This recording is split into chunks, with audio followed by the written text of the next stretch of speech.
ശബരിമല സ്വർണ്ണക്കൊള്ള കേസിൽ നിർണായക നീക്കവുമായി ഇഡി കേസിലെ മുഴുവൻ പ്രതികളുടെയും മൊഴിപ്പകർപ്പ് ആവശ്യപ്പെട്ട് SITക്ക് കത്തയച്ചു.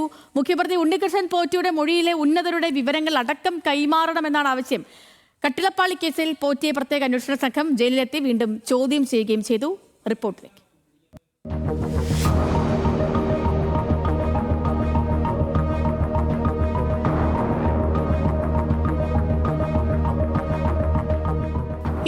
കേന്ദ്രങ്ങളിൽ നടത്തിയ അപ്രതീക്ഷിത റെയ്ഡിനു പിന്നാലെ ശബരിമല സ്വർണ്ണക്കൊള്ള കേസിൽ നിർണായക നീക്കവുമായി വീണ്ടും രംഗത്തെത്തിയിരിക്കുകയാണ് ഇഡി.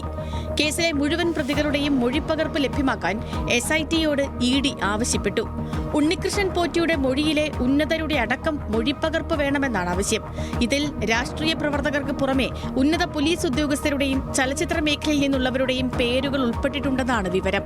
അതിനാൽ തന്നെ നിയമോപദേശം തേടിയ ശേഷമാകും മൊഴിപ്പകർപ്പ് കൈമാറുന്ന കാര്യത്തിൽ SIT അന്തിമ തീരുമാനത്തിലേക്ക് എത്തുക.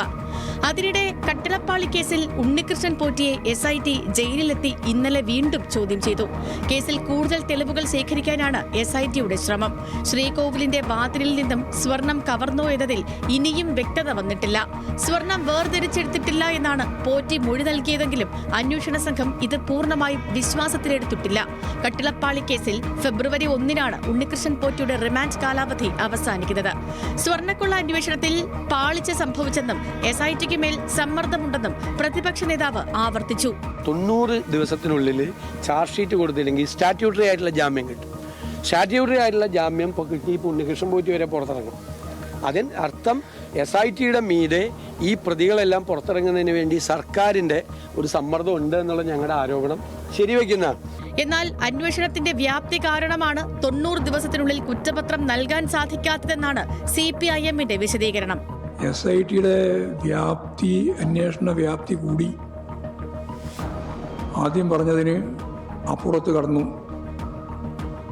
സ്വാഭാവികമായിട്ടും 3 മാസം കൊണ്ട് അന്വേഷണം പൂർത്തിയാക്കി ചാർജ് ഷീറ്റ് കൊടുക്കാൻ സാധിക്കാത്ത സാഹചര്യം വന്നു. അങ്ങനെ വന്നാൽ നിയമപരമായിട്ട് ചില പ്രശ്നങ്ങൾ അതിൻ്റെ ഭാഗമായിട്ടുണ്ടാവുന്നത് എല്ലാവർക്കും അറിയാലോ. അങ്ങനെയാണ് ജാമ്യം കിട്ടുന്ന അവസ്ഥയിലേക്ക് എത്തിയത്. സോണിയാഗാന്ധി ഉണ്ണികൃഷ്ണൻ പോറ്റി കൂടിക്കാഴ്ച ഉയർത്തി പ്രതിപക്ഷത്തിനെതിരെ സ്വർണ്ണക്കൊള്ള കേസിൽ പ്രചാരണം തുടരാനാണ് LDF തീരുമാനം. ന്യൂസ് മലയാളം, തിരുവനന്തപുരം.